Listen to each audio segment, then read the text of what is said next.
রাতে ও দিনে আবহাওয়ার তারতম্যের কারণে বরেন্দ্র অঞ্চল নওগাঁয় জ্বর, সর্দি ও নিউমোনিয়ায় আক্রান্ত হচ্ছেন অনেকে।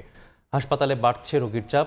এ নিয়ে বিস্তারিত জানাতে সহকর্মী এমআর রকি আছেন সদর হাসপাতালে, যুক্ত হব তার সাথে।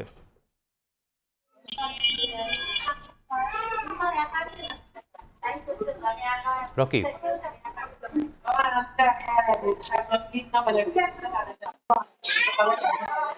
দিন এবং রাতে তাপমাত্রার এই তারতম্য অন্তত 8 থেকে 10 ডিগ্রির কম বেশি হচ্ছে। ফলে এই অঞ্চলের উপরে এই মুহূর্তে কিছুটা বৈরী আবহাওয়ার এই ধকল জনজীবনে বড় ধরনের প্রভাব ফেলেছে। আমরা লক্ষ্য করছিলাম এই সময়ে যে রোগগুলো বেশি এই হাসপাতালগুলোতে আসছে, জ্বর, সর্দি, নিউমোনিয়া, ডায়রিয়া, এবং বেশি আক্রান্ত হচ্ছে শিশুদের উপরই প্রভাবটা সবচেয়ে বেশি আমরা দেখছি। এবং হাসপাতালগুলোতে স্বাভাবিকভাবে যে রোগীর ধারণ ক্ষমতা তার চেয়ে কিন্তু 8 থেকে 10 গুণ বেশি রোগী এই মুহূর্তে এই হাসপাতালগুলোতে ভর্তি রয়েছে।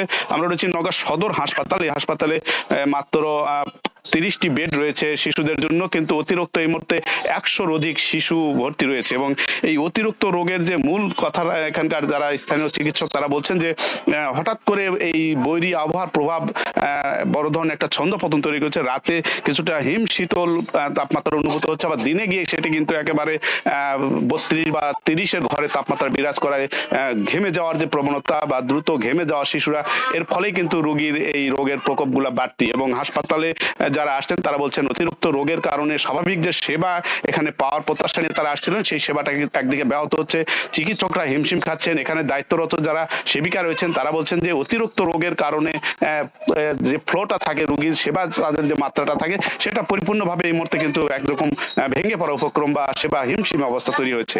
এবং চিকিৎসকদের দিক থেকে যে মূল বার্তাটি এই মুহূর্তে তারা জানান দিচ্ছেন যে এই সময়ে শিশুদেরকে একটা সুরক্ষার মধ্যে নেওয়ার বিষয়টি তারা গুরুত্ব দিয়েছেন। শিশুরা যেন এই সকালে যে ঘেমে যাওয়ার চাপটা থাকছে, আবহাওয়া বেড়ে যাওয়ার কারণে গরম অনুভূত হচ্ছে, এই গরম থেকে যেন শিশুদের বাড়তি একটা সুরক্ষা নেওয়া হয়।